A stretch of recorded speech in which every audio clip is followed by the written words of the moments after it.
in a very challenging job. Being a traffic enforcement agent can be difficult, can be demanding, and certainly can be dangerous. On the hottest days of summer and the coldest days of winter, he patrolled Midtown Manhattan, issuing summonses for the kind of dangerous infractions that impede the flow of traffic. Double parked cars, blocked traffic lanes, bus stops. When called upon, he also helped to direct vehicles through busy intersections. Like all traffic enforcement agents, he often had to deal with individuals who were angry and were reluctant to cooperate. But Caliana had a knack for dealing with people. He treated them with respect, and he was repaid in kind. I'm told he was very proud of the fact that the people he issued summonses to never yelled at him. Some even thanked him for the ticket.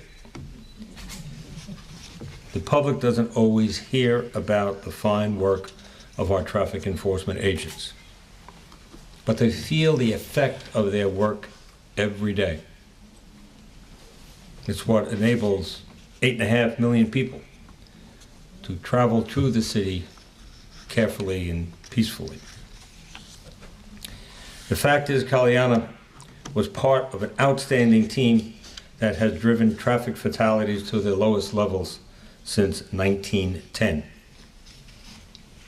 An astounding historic achievement. New York City could not be the things that we celebrate. A safe, prosperous, and dynamic center for 24 hours a day without the contributions of our traffic enforcement agents. Now, Caliana will always be remembered as an extremely valued member of our team. But most of all, I believe he will be remembered for his kindness, for his humility, for his inner peace. Let us give thanks for the numerous acts by which Caliana made our world a better, safer place. Our hearts go out today to his family. And on behalf of the New York City Police Department, we express our deepest sympathy to you and our gratitude for sharing Caliana with us. May he live on in the hearts and good deeds of all who knew him. Thank you.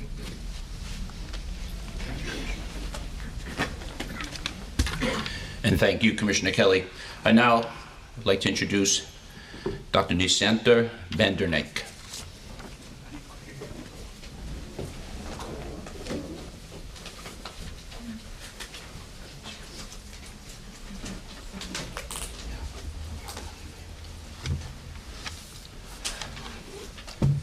Well, my good friend Caliana Ranasinghe, I used to call him Rani all along, so I'm going to refer to him as Rani. And Rani's life ended too soon, and it is difficult to understand why such tragic things happen to good people. That's a question without an answer. However, in Buddhism, it is explained as karma or karma. Let's not dwell on that, and let us celebrate his life, and let us talk about our friendship.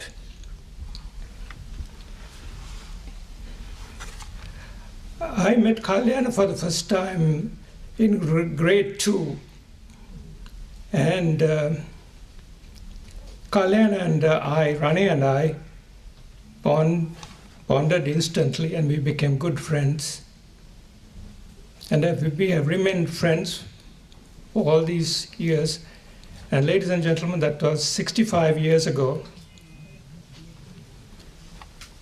We soon discovered our individual talents and expertise. And I remember his math skills are far superior to mine. So when I needed help, I always had a friend to call upon to help me in my mathematical problems. And I was able to help him with subjects that I was comfortable with. So this partnership has never been severed over all these years.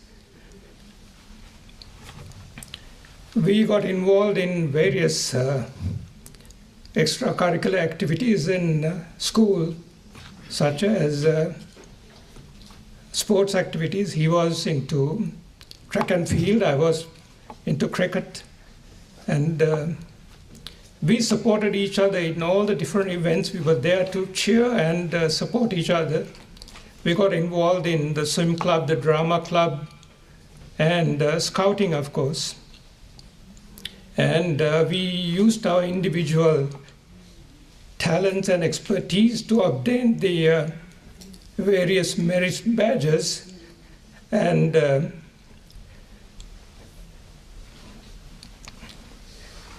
became Queen Scouts. Queen Scouts, the equivalent of Eagle Scouts together. And not only did we were partners in various activities, I think we got into trouble together as well. And I can remember we were summoned to the principal's office for some trouble we created. I'm not going to mention what kind of trouble we got into, but we were reprimanded. And they say that if you do not learn by your mistakes, you're a fool. So believe me, we didn't have too many visits to the principal office, Scouts honor. And if we did, Carl Lerner would have never gone to the engineering school and become a competent telecommunication engineer, and neither would I have gone to medical school. So after graduating as a telecommunication engineer, he worked in Sri Lanka, and he was invited to the United Arab Emirates, and he was stationed in Dubai as a telecommunication engineer. And he worked there until his retirement age, which was age 55 in that country. And he went back to Sri Lanka. As you can see, our education and employment took us in different directions, but we never, ever stopped communicating with each other. These were the days before the, emails and cell phones, and we communicated with each other the old-fashioned way by letter writing. When I heard that he was planning to come to the United States, I was overjoyed, and I encouraged him to do so. And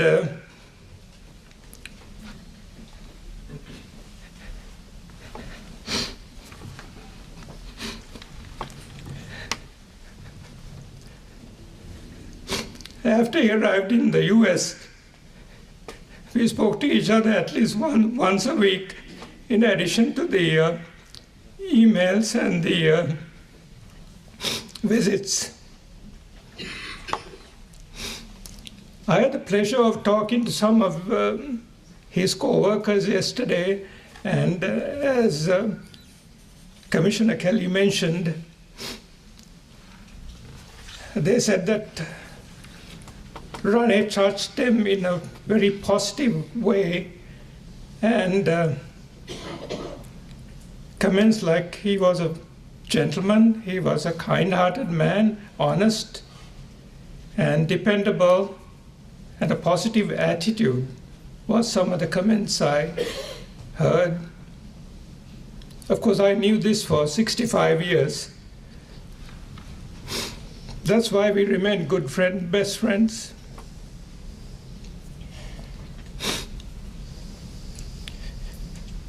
I would be remiss if I don't mention that he was a loving, dedicated husband, a father, a brother, and an uncle. And would I was always remember him.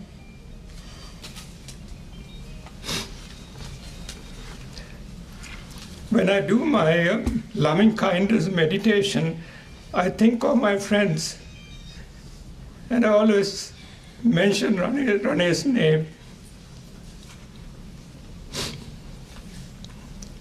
But last Saturday I had to pause for a few minutes because I realized that he was not with us anymore.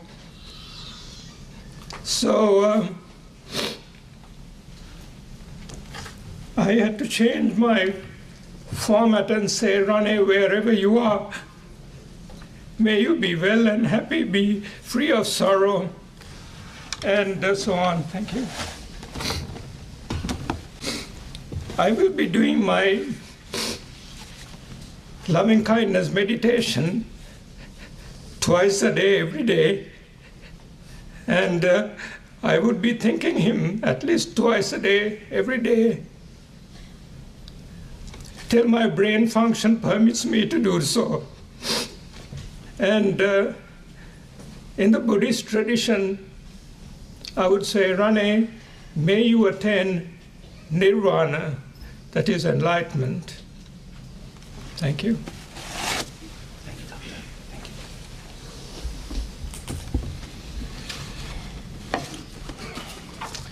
Thank you, Doctor.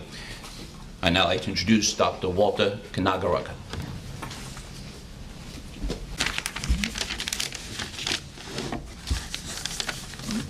Police Commissioner Ray Kelly, members of the New York Police Department, relatives, friends, ladies and gentlemen. There's a saying that a real friend is someone who will show up at your funeral. So I begin by thanking all of you who made an effort to be here on this sad occasion. Kalyana married my sister in 1970 in Sri Lanka. At that time, I was a student in the University of London and could not attend the wedding, but I sent the lace material for the bridal dress my sister wore at the wedding. He was extremely caring about my parents and went out of his way to keep them happy. He treated them like his own parents. In fact, my mother, who passed away in 1998, has told my sister, now that you have a kind husband, I can die in peace. He was a dedicated family man who was very closely attached to his wife and the daughter. He loved his job and enjoyed working in New York. When I first met Kalyana, he was in the telecommunications department in Colombo. This was the time when only the government officials, VIPs, and the rich people had telephones. This was long before cell phones. And Kalyana was responsible for allocating telephones from a waiting list to VIPs and government officials. They were constantly in touch with him to get their phone, and as a result, he personally knew all influential person in the capital city of Colombo. He had many lifelong friends, just like what you heard just a few minutes ago. And they date as far back to late 1940s. 2 months ago, he visited his native land, Sri Lanka. And when he returned, he told me, we had lunch with the president and dinner with the speaker. He said the speaker was his classmate, and he used to play with the president in the school grounds when they were children. Actually, when the president was about 8 or 10 years old, he was transferred to my school, where I knew him, but I have never been in touch with him since. I saw him for the last time on the Thanksgiving Day when he hugged me and he asked me to thank my children for their hospitality and left our house around 9 p.m. I have other stories, but I'm going to limit my speech to a few more comments. And I'm not the speaker assigned to thank everyone here, but I cannot help mentioning the unbelievable amount of care, time and effort made by certain members of the New York Police Department, specifically the Public Relations Officer Lily Dagamuth, Mr. Chowdhury, Dan, Inspector Burns, and many other people who worked tirelessly and went above and beyond their call of duty to help us. They have been with us since Saturday night, then throughout the day on Sunday, all the way up to Sunday night. I mean, they didn't even leave till late Sunday night, and then they were with us throughout the week, all the way up to now. Normally, government officials don't work on Saturdays and Sundays, but members of the New York Police Department went out of their way to spend so much time with us and help us, especially in finding a funeral home. We were driven all around to look for funeral homes, and we went to the medical examiner's office to identify the body, and they did so much more in arranging this funeral. So I profusely thank all the members of the New York Police Department of all the kind things they have done, and also thank again Commissioner Kelly for the very kind words you made. Again, I thank everyone here for their presence. May Kalyana attain Nibbana, which is a state of eternal peace according to Buddhism. Thank you.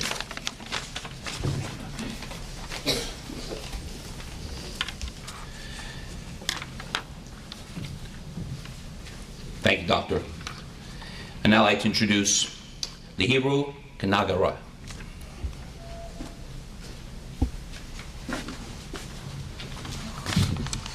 Honorable Police Commissioner, members of the NYPD, including the officers of the Traffic Department, family members,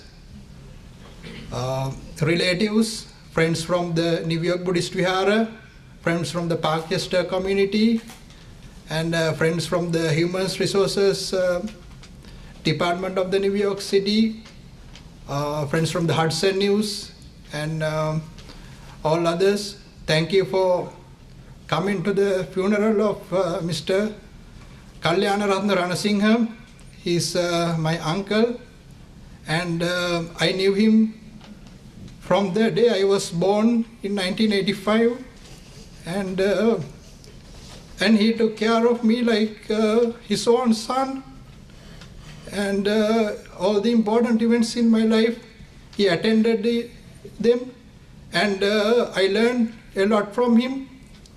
He was a very honest and hardworking person, and he was kind to everyone, and if anyone needs any help anytime, he wouldn't look if it is day or it's night, he would come and help anyone.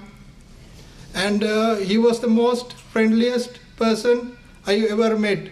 He would speak with anyone. Like last month, or like 2 months ago, he met the President of Sri Lanka, Mr. Mahinda Rajapaksa, and he talked with the President, and next day he would meet a homeless person, and he would talk with that homeless person with the same way he spoke to the President. He didn't care if you are a relative or not. He looked you as a human and helped every person. Even if you go to his house, he will ask you to stay, and he will offer you food. Even if you don't eat, he will ask you to please eat, and give you more food. And let me tell a little bit about childhood of Mr. Ranasinghe. He was born in December 22nd, 1941 in small village of Akurasa in southern Sri Lanka. His father is Mr. Francis Ranasinghe and his mother is Mrs. Chandravati Gode Patirana. And he used to talk with me a lot about his father, Mr. Francis Ranasinghe. His father was a village headman in Akurasa and also a public servant. And he was very proud of his father. And also he was very attached to his mother. His mother lived close to 100 years and died a few years back. And he always talked to his mother every day. And he also has 4 brothers and 1 sister. His older brother, Edward Ranasinghe, he lives in England right now. And he is also very proud of his older brother, Edward Ranasinghe, because he said he looks like his father. And also he became the principal of Nalanda College. Because of that, he is very proud of him. And his second brother, Siri Ranasinghe, he lives in Akurasa in his ancestral house. And also he said he loves his brother Siri because he looked after the mother. And his next brother is Tissa, and also he lives in Akurasa and he likes him very much. And his younger brother and sister, they are twins, they are Sarat and Chitra. And he loves them also very much. And his father died in suddenly like this at the Galle Hospital. He got a sudden heart attack and he passed away. And on the day of the passing away, Mr. Kalyanarathna was present at the Galle Hospital. And his father took his chain out and gave it to him and told him to look after his sister. And after his death, there was a big funeral. And all the people in the village of Akurasa and nearby villages attended the funeral. People flocked from all the way from Galle to Akurasa. And he attended the Richmond College in Galle and he made many friends there, including Dr. Bandaranayake, who attended this funeral. And after graduating from Richmond College in Galle, he became English teacher and worked for a short while. And after went to the Katubadda University in Moratuwa and became a telecommunication engineer. And as a telecommunication engineer, he worked in many places in Sri Lanka and finally became the regional engineer of Maradana. And all the people knew him in political circles of Colombo. And in 1970, my grandfather, D.C.W. Kannangara, and my grandmother, D.A. Medusuriya, chose him as the husband to my aunt, Dhammika Ranasinghe. And they married in 1970. And their daughter is Dimuthu Ranasinghe, and he loved them very much, more than his life. And he was always with them. And also he looked after my grandmother and grandfather like his own parents. And also he helped all of us. And in the 1970s he worked in Galle and in Colombo. And